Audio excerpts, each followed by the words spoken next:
Jusqu'à ce jour, je n'ai aucune idée si mon père l'a fait. Je ne le blâmerais pas s'il l'avait fait. Une semaine environ avant mon 10e anniversaire, je suis allé à pied au magasin du coin avec un billet de 5 € et j'ai pris un pot de miel pour ma mère. Sur le chemin du retour, un homme que je n'avais jamais vu auparavant s'est mis à marcher à mes côtés et a commencé à parler. « Salut », a-t-il dit joyeusement, « je m'appelle Dr Rambert, je suis pédiatre. » « Sais-tu ce qu'est un pédiatre ?» J'ai continué à marcher en silence, sans répondre, espérant ardemment qu'il comprendrait que je voulais qu'il me laisse tranquille. Mais les subtilités n'étaient pas son fort, car il a continué à bavarder. « Tes parents cherchent-ils un pédiatre pour toi ? Bien sûr, tu es presque une grande fille maintenant, tu auras bientôt besoin d'un autre type de médecin. Mais c'est bon, ils peuvent quand même t'emmener chez moi jusque-là. Comment t'appelles-tu ? Tu as de beaux cheveux.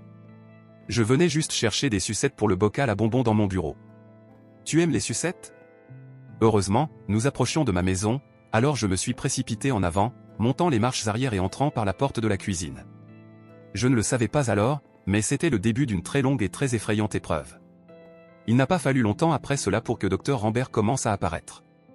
Au début, cela semblait bénin, du moins pour un enfant. Il passait en voiture presque tous les jours, souriant et faisant des signes de la main. J'en ai parlé à ma mère, qui a dit que c'était peut-être sur son chemin du travail. Mais ensuite, les appels téléphoniques ont commencé. Mon père m'a appelé dans le salon et m'a fait asseoir. Il m'a demandé à propos du jour où Dr Rambert m'a suivi jusqu'à la maison et si je lui avais parlé. Il a dit que je n'étais pas en faute, mais que je devais lui dire la vérité. Je lui ai dit non et il a demandé si j'en étais sûr. Je lui ai dit non encore une fois et il a froncé les sourcils, puis a demandé comment il connaissait alors mon nom. Je ne savais pas. Il s'avère que ce n'était pas tout ce qu'il savait. Il connaissait aussi le nom de ma sœur. Très vite, ni ma sœur ni moi n'étions autorisés à répondre au téléphone. Il appelait plusieurs fois par jour au début. Ni l'une ni l'autre ne savions ce qu'il disait. Puis une nuit, l'un de mes frères nous a dit qu'il disait à mes parents qu'il allait me faire du mal, et plus tard, à ma sœur aussi. Les choses se sont compliquées après cela. Mon père avait appelé la police, mais comme c'était avant qu'il y ait des lois sur le harcèlement, il n'y avait pas grand-chose qu'ils pouvaient faire. Ils ont dit à mes parents de rappeler s'ils tentaient quelque chose. Mon père a ensuite appelé un ami à lui d'autrefois qui se trouvait être un policier. Pendant le mois suivant, l'ami de mon père m'a escorté de l'école. Soudain, la vie telle que je la connaissais a été brusquement interrompue. Je ne pouvais plus marcher seul jusqu'à l'école, jouer dehors ou me rendre au magasin. L'accès à moi était complètement interdit. Les choses ont escaladé. C'est à ce moment-là qu'il a commencé à menacer ma sœur aussi.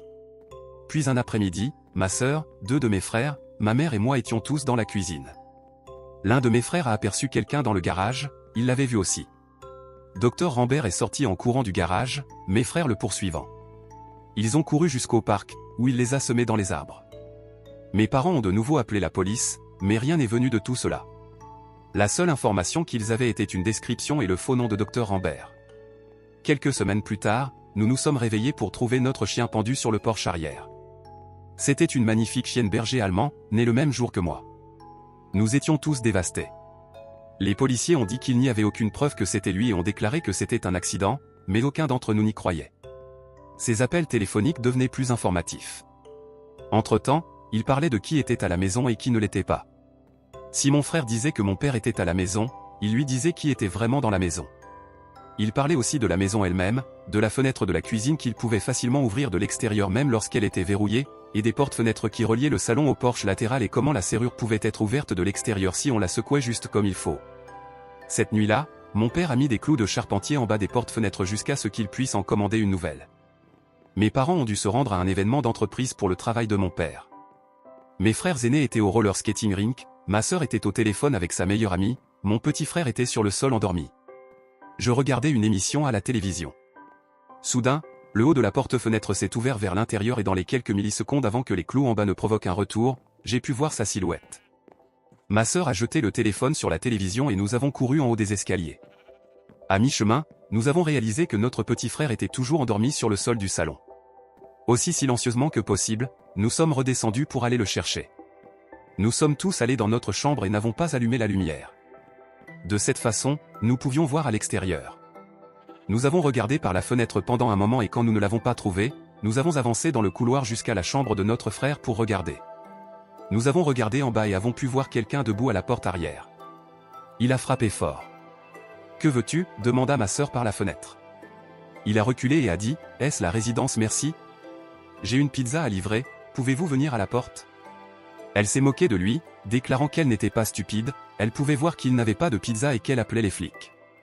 Il est parti peu de temps après. Mes frères sont rentrés à la maison, nous leur avons dit ce qui s'était passé et ils ont fait le tour du jardin à sa recherche. Ils sont revenus et les choses se sont calmées. À ce stade, nous avions à peu près abandonné l'idée d'appeler les flics, car cela n'avait jamais aidé, alors nous sommes juste retournés à l'intérieur, chacun portant un couteau de la cuisine au cas où. Quelques semaines plus tard, j'étais à l'école et nous étions dehors sur le terrain de jeu pendant la récréation.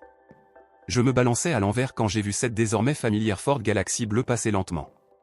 Là, il était, souriant et faisant signe de la main. Il a appelé mon nom et j'ai couru vers